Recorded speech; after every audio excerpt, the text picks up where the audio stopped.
What's good, everyone? OJ here. Welcome back to another video, and we're going to go ahead and jump right into it when it comes to the most disrespectful thing that I have seen from a Western publication on Dragon Quest to date. And I don't think I'm exaggerating here when I talk about this. We have a bunch of different things to get into today, but this was just absolutely disrespectful from a main Western publication. And I've talked about this before, and I'll talk about it again, and I'm not really scared to say stuff like this, but I don't trust any type of Western publication when it comes to Japanese RPGs. Unless they get somebody that I know that covers and understands and plays and doesn't compare everything to Final Fantasy, then okay. But for the most part, a lot of these Western publications, the people who are playing the games, they don't play or like JRPGs. They don't know about JRPGs. They don't research the sales of JRPGs. They don't even care. But when they have to write something or when they have to talk about something, they have to find some type of way to hook somebody, some type of way to gather interest. In this world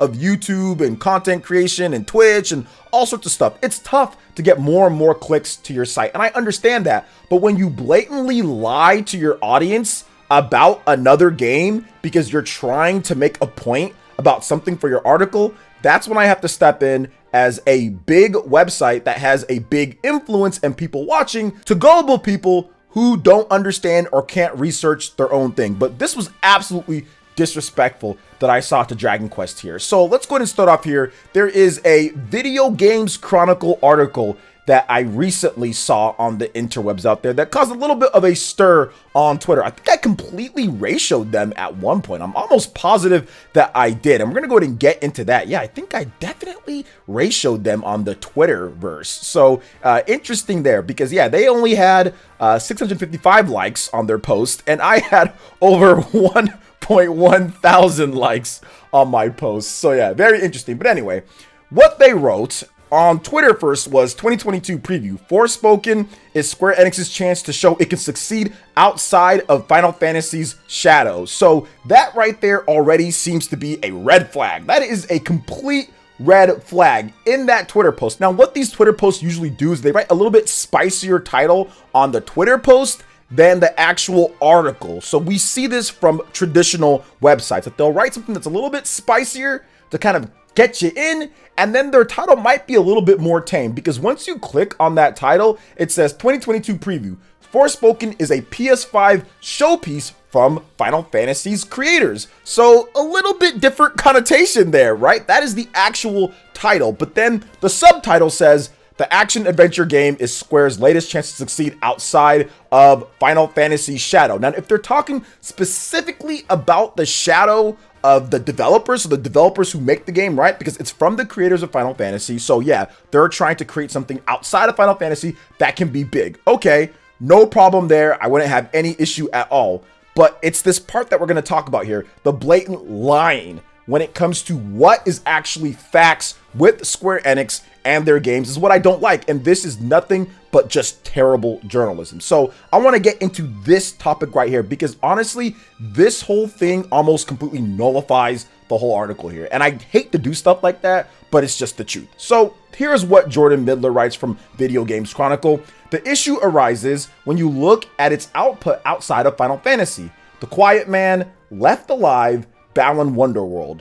Those are original titles that Square Enix has produced in the last few years. If it wasn't for Final Fantasy's portion of its business doing so well, and smaller titles like Octopath Traveler and the Dragon Quest holding strong, the company would be a precarious position. This is flat out false with what he had to say here. Smaller titles like Octopath Traveler and Dragon Quest. This is completely disrespectful. This is not only just false, but it's disrespectful to the history of Dragon Quest. Dragon Quest has been around for, I think, longer than Final Fantasy, or it's definitely been around just as long or longer than Final Fantasy, okay?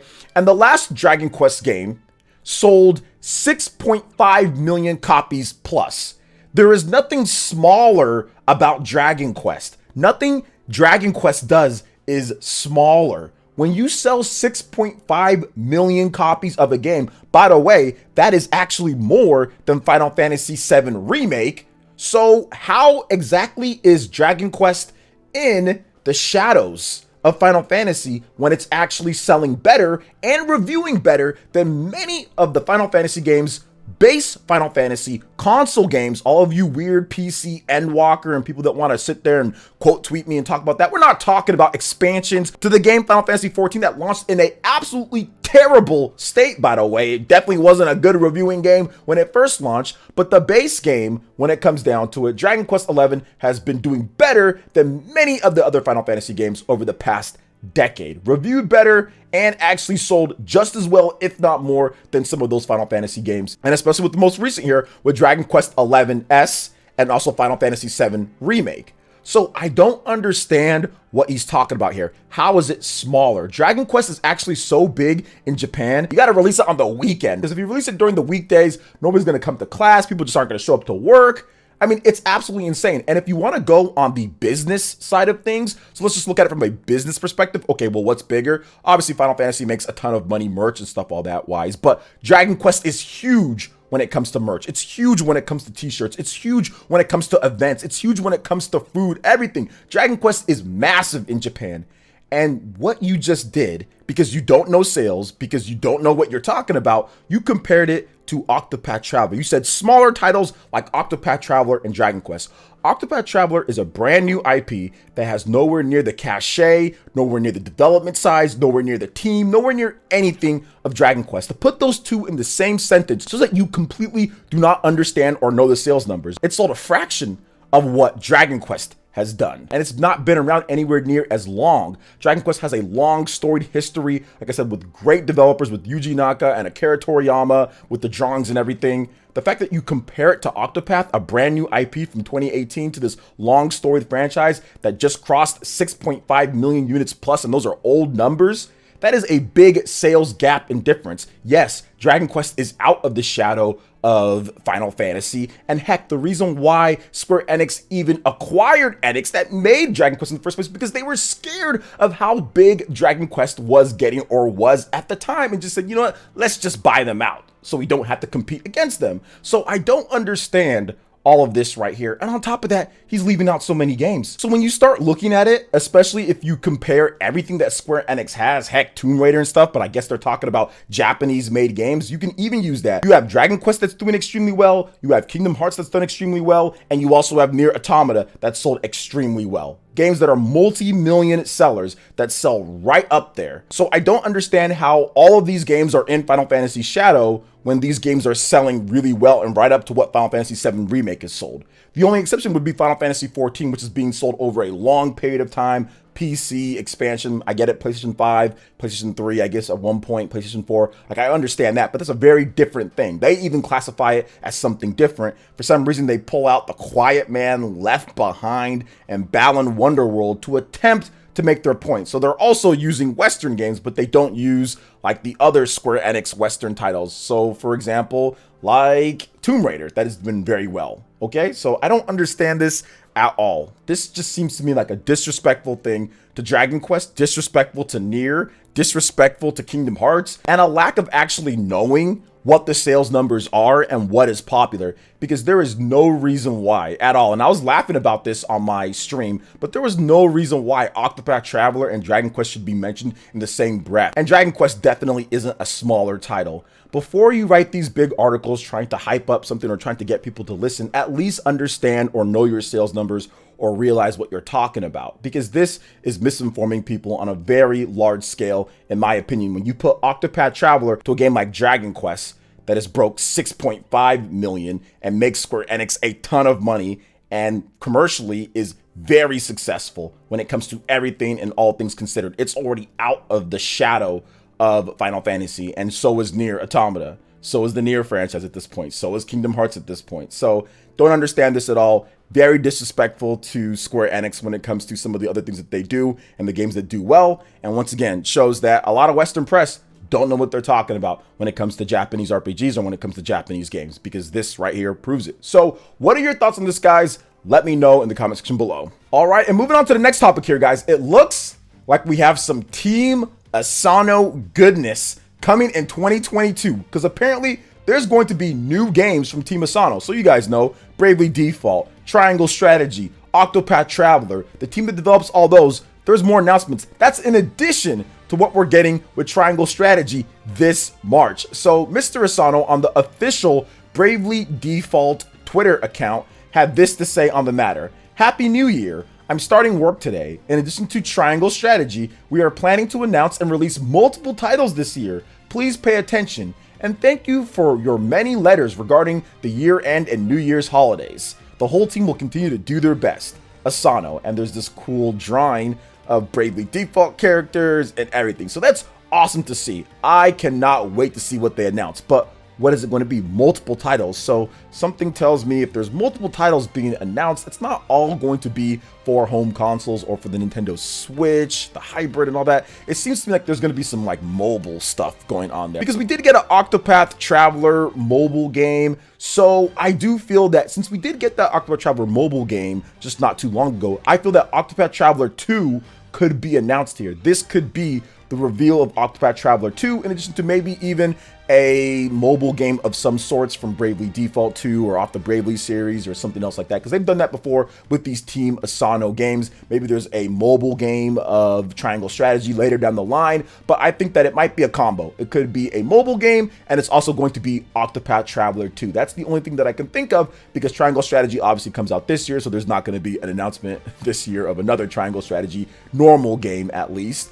Bravely Default 2 came out last year, which got delayed from the previous year, so I don't think that they're going to do anything done at this point with Bravely Default when it comes to a console game, because they already stated that, yeah, they have some ideas, but it's still a number of years off. So really, the game that I'm really focusing on and thinking that it is Octopath Traveler, because that game came out back in 2018. So now we're 4 years removed, going on 4 years at least, of Octopath Traveler, so I'm guessing that they have something ready for Octopath Traveler, because they wrapped up pretty much the development of Triangle Strategy. That game is wrapping up and done, so now they are moving on full force into what they're going to do next. And I'm guessing that Octopath Traveler 2 is probably pretty far along at this point, so it's going to be very interesting to see what they announce, because I think that Octopath Traveler, that game, it's great and I think it's really good, but based off of if you play Bravely Default 2, you can see that it's definitely a light version of that game when it comes to a lot of the combat and the mechanics and everything. So if they can evolve stuff and take out some of the annoying things when it comes to it, I think that Octopath Traveler 2 can really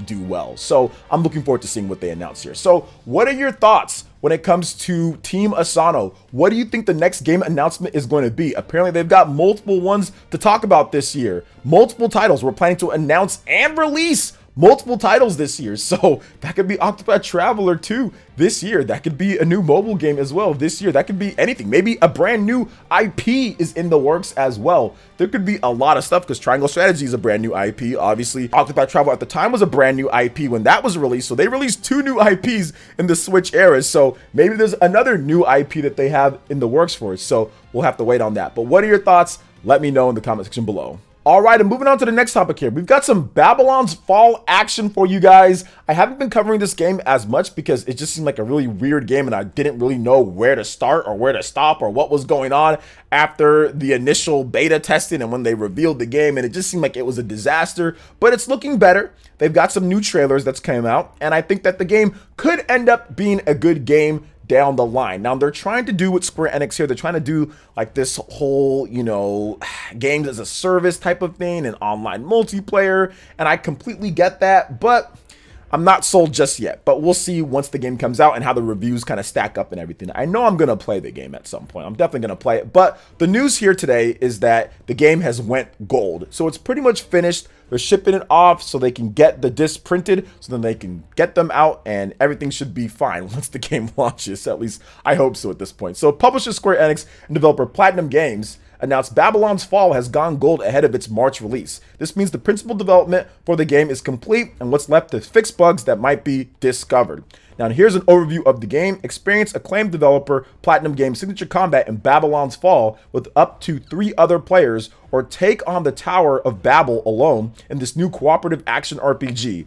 After the Babylonians perished, only their great tower, Zagrat, and I probably stated that wrong, remained. Now a new empire has come to pillage in its ruins and uncover the fabled treasures. Join the forces with other sentinels, unwilling subjects forcibly implanted with the Gideon coffin, relics that grant the few survivors' unrivaled powers. Choose your playstyle from multiple varied weapon types, each with their own distinct skills and abilities. Customize your loadout to wield up to 4 weapons at any time. Explore a rich fantasy setting that draws inspiration from medieval oil paintings. Ascend to greatness as you climb the looming Tower of Babel and uncover its fabled treasures. Only by mastering the powers of your Gideon Coffin will you unlock your true potential and become strong enough to survive the summit and uncover the secrets that await. Babylon's Fall will launch for the PlayStation 5, PlayStation 4, and PC via Steam on March 3rd, 2022. That is very close to Triangle Strategy. So I don't know how much I'm going to play this game because it comes out right next to Triangle Strategy, which is March 4th, the next day. So this is Thursday, then that will be Friday. So very interesting here, guys. Once again, I did see the new trailers. It does look better from a graphical standpoint from when we saw it before. So they have been improving the game. I'm not exactly sure how this is all going to work out. I just wanted to get you the information that it's coming because I bet a lot of you guys forgot about this game, and I still trust Platinum Games to make great combat. I think the combat should be good in the game. What I'm worried about is the games as a service. What I'm worried about is like the online portions. I'm worried about all that. But one positive thing out of all this that I hear is the fact that you can play the game by itself solo too. So hopefully it's not one of those things to where like, yeah, you can play it single player, but like it sucks single player, and in order to actually get anything done, you have to play multiplayer, or like, oh, well, it's way too easy if you play it single player. To get the true challenge, you got to play it multiplayer, like a Borderlands type of deal. So hopefully it's not like that, and it's actually a solid game that you can play single player and not have to be online, and you can just play it that way, like a normal Platinum Games title. Or you can kind of go online and have fun with your friends, and it's a great game. So I trust their action. I trust their development when it comes to it. I just don't trust all the other stuff around it when it comes to Babylon's Fall. But we'll see how this game works out when it drops on March 3rd and when the reviews start coming out. So what are your thoughts on Babylon's Fall and what's going on here? The game going gold? Let me know in the comment section below. All right, and moving on to the next topic here, guys. We got a little bit of Xbox Game Pass news. You guys all know I love Xbox Game Pass, right? No, I'm actually not a big fan of Xbox Game Pass. My membership is running out in the next like 8 days or something like that, and I'm not going to renew it, but that's okay because there is something that I want to talk about here, guys, and that is Mass Effect Legendary Edition. Yes, Mass Effect Legendary Edition will be coming to Xbox Game Pass very soon here. Now, there's going to be a bunch of games that you guys can talk about. There's some that's going to be available today. I'll have a link for you guys. You guys can check it all out. But I want to talk about this because Mass Effect is one of the few Western RPGs that I feel is up there with some of the greatest RPGs overall, Japanese RPGs and also Western RPGs. You just combine them all together. Mass Effect stands head and shoulders above all the other games out there for Western RPGs. And I put it right up there with some of my favorite RPGs of all time, right up there with Chrono Trigger, right up there with Skies of Arcadia, right up there with Xenoblade. I put it right up there. I love the Mass Effect franchise. For those who don't know, Mass Effect Legendary Edition came out on the Xbox Series X, Xbox Series S, the PlayStation, and all of that. And I bought it day one. I played all those games day one back in the day on the Xbox 360 and the PS3. I beat them all multiple times back then, and I even bought the Legendary Edition, played it again, and pretty much did everything that I can do in all of the games. Mass Effect 1, 2, and 3 from May to like June. That's all I was playing from like May to like July, actually. That's all I was playing was Mass Effect, and it's that good. And if anything, it's actually even like way better now at this point because of the updates they did do. It is a really good remaster. So if you're someone with Xbox Game Pass, if you're a younger gamer out there, or maybe if you just missed Mass Effect back when it came out, because that game was all the hype. Back in like 2007, the original came out, and then 2010 was Mass Effect 2. That was like the big one. Mass Effect 2 is still many people's favorite Mass Effect game, but Mass Effect 3 came out afterwards, and that's when things kind of came crashing down. Then Andromeda, it completely just collapsed. But 1 through 3 on this Legendary Edition is actually legendary. It is appropriately named, and it is a phenomenal game. Like, I would give it like my game of the year, or games of the year, or whatever you want to call it. It's one of the best packages ever. So if you haven't played it, make sure you check it out on Xbox Game Pass, or make sure you check it out on PlayStation or Xbox. It's cheap, physical, so go play Mass Effect, guys. It is a phenomenal franchise. It's a great game, or great games, I should say. And yeah, if you have Xbox Game Pass, it's coming there on January 6th. Xbox Game Pass, also the EA Play stuff on there on Xbox, so make sure you guys check it out. So what are your thoughts on Mass Effect and Xbox Game Pass? And what other RPGs could come to the system that might get you excited to get the service? Let me know your thoughts in the comment section below. All right, and moving on to the final topic here. We have some more RPG news, kind of, with this, I guess. I can say Ghost of Tsushima is that, but 8 million in sales for Ghost of Tsushima. Plus, there's a movie adaptation in the works as well, which we did know about. But I do want to talk about these sales numbers for Ghost of Tsushima because this is very good for a brand new IP. And I think that's above what the Infamous games did as well. So very impressive from Sony and Sucker Punch. So Sony Pictures Entertainment Motion Picture Group Chairman CEO Tom Rothman, during a Sony CES 2022 press conference, announced that Sony Pictures is working on a movie adaptation for the hit PlayStation game Ghost of Tsushima. Quote, on the film side, we'll be adapting the hugely successful action adventure game Ghost of Tsushima with the director of John Wick, Chad, I don't know how to say his name, said Rothman. He also revealed that the game has now sold over 8 million units since its July 2020 release on the PlayStation 4. It would later get a PlayStation 5 release in August 2021. Quote, the game has sold over 8 million copies just since its July 2020 debut, said Rothman. So very good there. Congratulations to Sucker Punch. I still need to go back and play through because I kind of got the Assassin's Creed fatigue from this game. But the game is now on PlayStation 5. It's getting a little bit cheaper. I've seen it for pretty good prices, or I can play it backwards compatible with the PlayStation 4 version that I already bought day one. I just wasn't feeling it about 20 plus hours in. I wasn't feeling the combat. I was feeling like there was just too many of the Assassin's Creed type of stuff in the game. However, I think I'm going to give it another shot because obviously they're going to make another one and there's going to be the movie and it's probably going to be good if the John Wick director is doing it. So I want to kind of get into the franchise and I want to give it another chance. So I'm definitely going to give it another chance. And we'll see how it actually works out here on the PlayStation 5 when I do play it. But I'm very happy for them. 8 million sales, that's not easy to do, especially as a new IP. That's really good at the end of the generation and everything and going into the next one. So 8 million sales, very good. And they did that without discounting the game to $10 too. So not everybody was buying those cheap copies like they did before with other games. So it's very good to see that Sucker Punch is doing well because Sucker Punch is actually one of my favorite development studios, if not my favorite one that's left at Sony. Sony Japan Studio was my favorite, but now they're no longer here. So Sucker Punch is definitely there because I love the Infamous games. I love me some Infamous. So what are your thoughts when it comes to Ghost of Tsushima topping 8 million units? In addition to all the other topics that we had here, let me know in the comment section below. All right, guys, that wraps it up for this one here. Thank you so much for watching. I do appreciate it. Please make sure you hit that like button, subscribe if you're someone new, and click that notification bell to get my videos first. Thank you so much for watching, and we'll catch you guys for the next one. Peace.